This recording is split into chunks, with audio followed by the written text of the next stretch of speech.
Good morning, नमस्कार प्रिय छात्र एवं छात्राओं, स्वागत है आप सभी का आपके अपने यूट्यूब चैनल संस्कृत प्रज्ञा में। मैं हूं आपका मार्गदर्शक, आपका मित्र संतोष कुमार।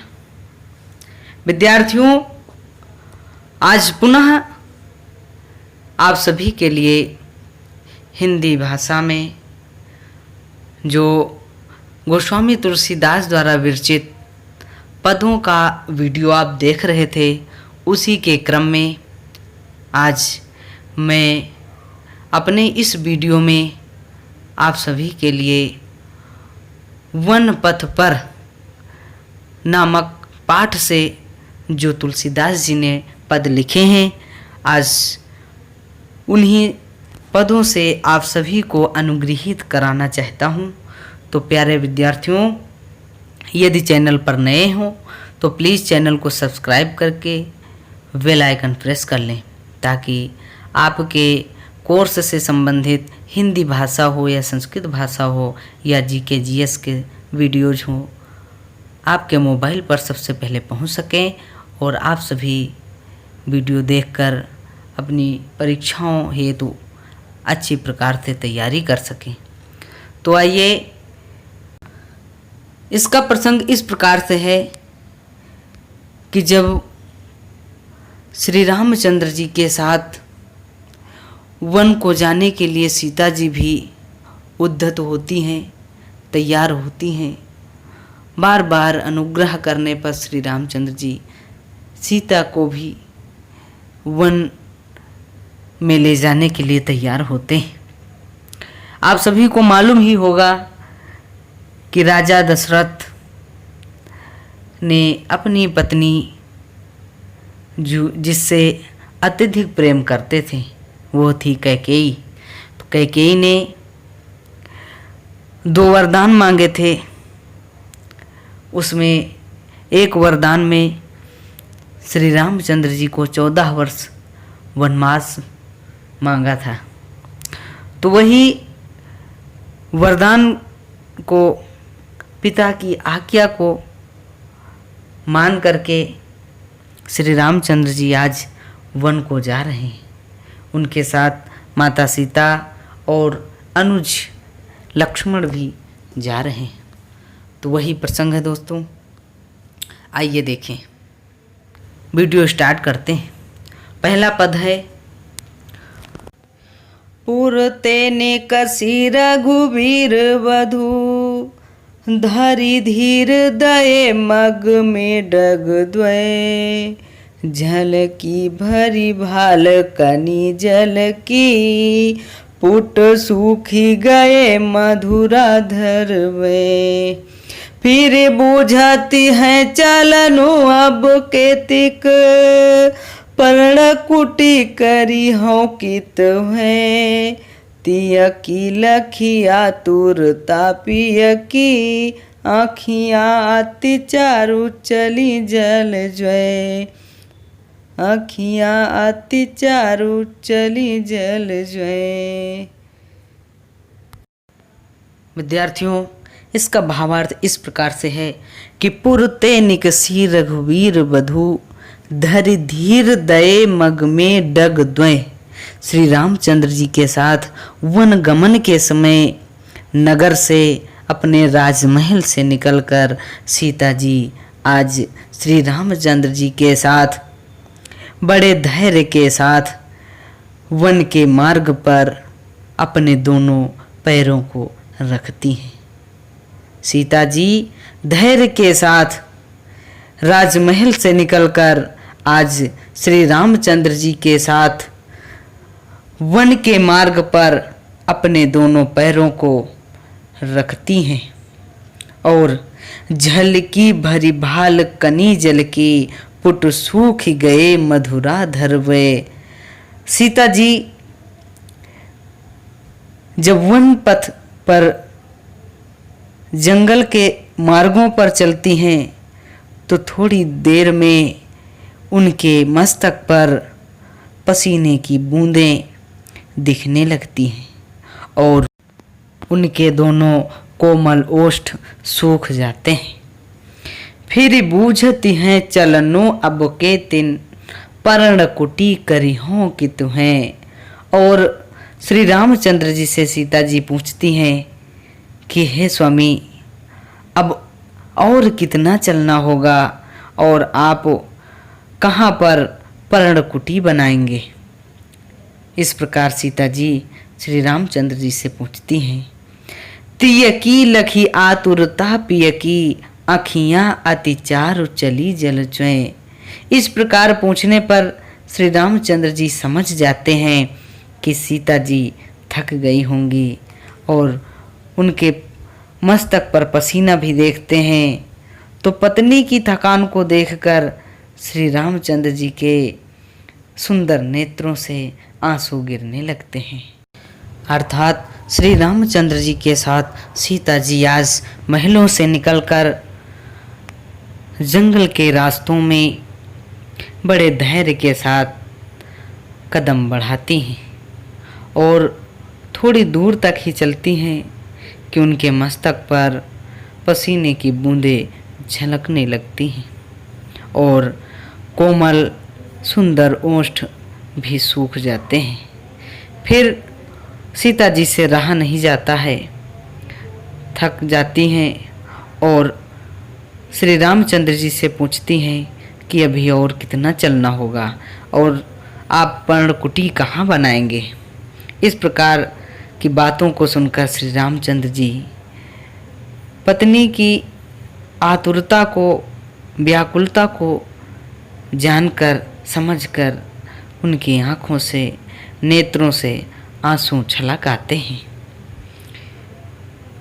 विद्यार्थियों, इस पद में अनुप्रास अलंकार है और जैसा कि छंद सवैया है और रस श्रृंगार है।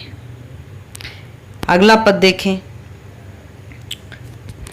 जल को गए लखन है लरिका, परिखों पिय छाह घरीक हुए ठाढ़े।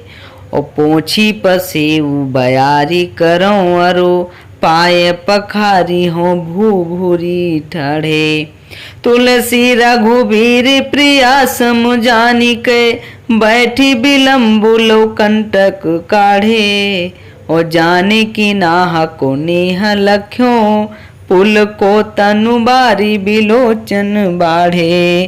पुल को तनु बारी बिलोचन बाढ़े।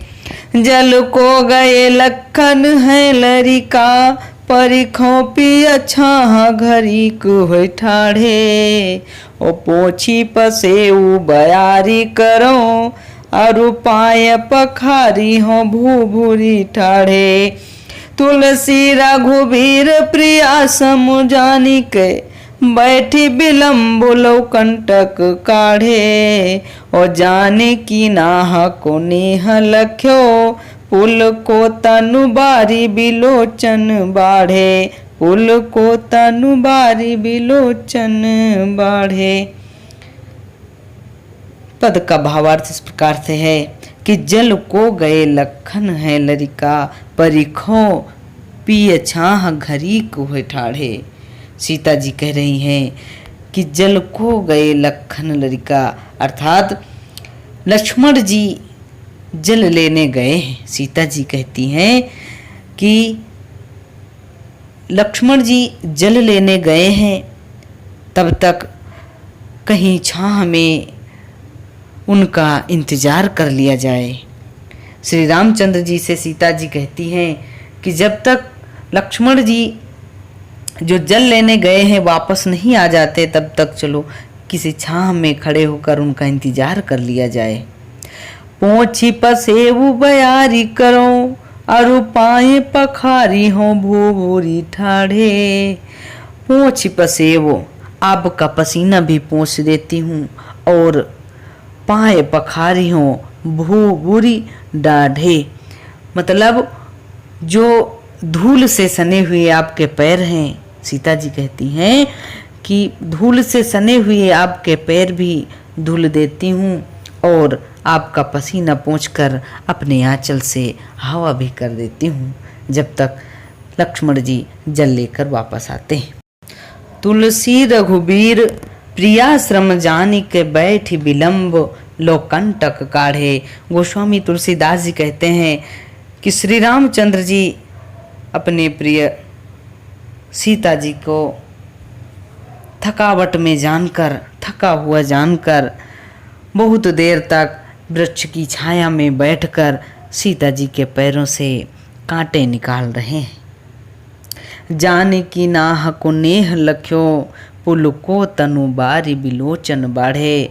जब सीता जी ने अपने स्वामी श्री रामचंद्र जी के इस प्रकार इस नेह और प्रेम को देखा तो उनका पूरा शरीर पुलकित हो उठा तथा नेत्रों में आंसू भर आए।